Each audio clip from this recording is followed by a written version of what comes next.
Assalamualaikum warahmatullahi wabarakatuh. Sahabat sekalian yang dirahmati oleh Allah, Allah mengingatkan kepada kita dengan firman-Nya, A'udzubillahi minasyaitonirrajim. Qad kanat lakum uswatun hasanatun fi Ibrahim walladzina ma'ahu. Di dalam surat Al-Mumtahanah ayat yang keempat.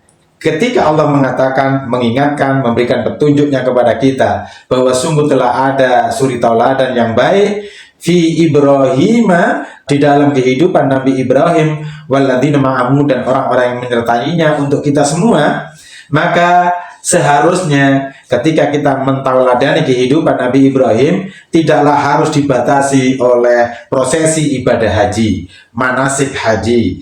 Juga tidak harus dibatasi oleh prosesi ibadah yang berkaitan dengan pengorbanan, penyembelihan hewan kurban. Kenapa? Karena kehidupan Nabi Ibrahim itu tidak dibatasi oleh kehidupan yang berkaitan dengan manasik haji saja, juga oleh proses ibadah kurban saja. Nah, tetapi seringkali kita lebih menitik beratkan pada aspek-aspek ibadah yang berkaitan dengan ibadah haji maupun ibadah penyembelihan hewan kurban. Nah, mari kita coba perhatikan ya, pelajaran yang bisa kita ambil dari kehidupan Nabi Ibrahim itu sangat luas sekali. Tentu yang pertama adalah berkaitan dengan manasik haji sebagaimana yang ditegaskan oleh Rasulullah. Tapi selain daripada itu, juga kita bisa lihat dari doa-doa beliau.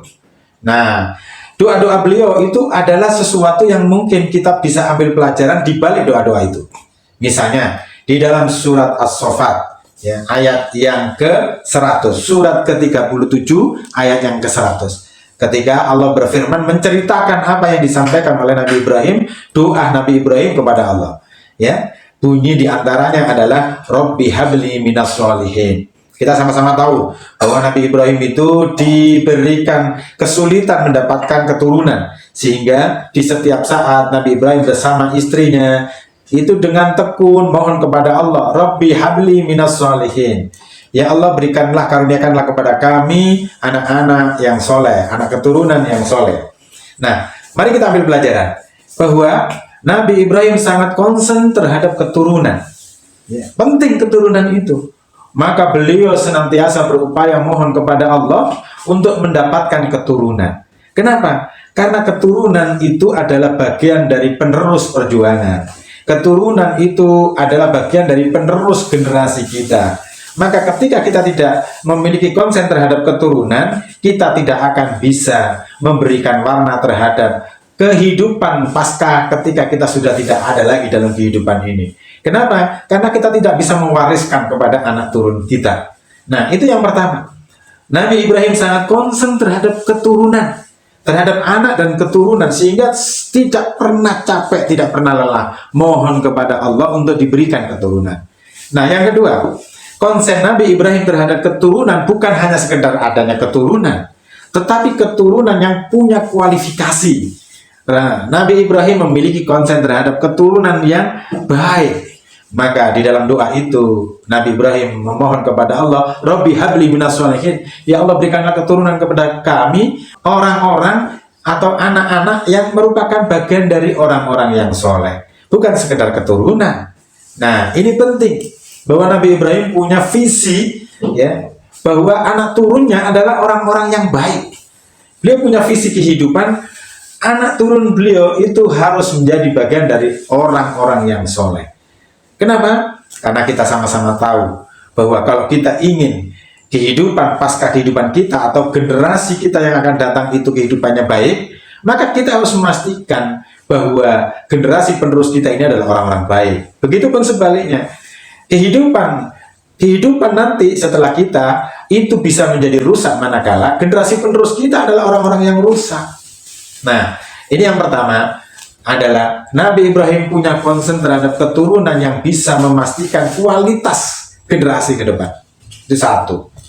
Yang kedua, kenapa Nabi Ibrahim minta anak turunnya itu adalah orang-orang yang soleh?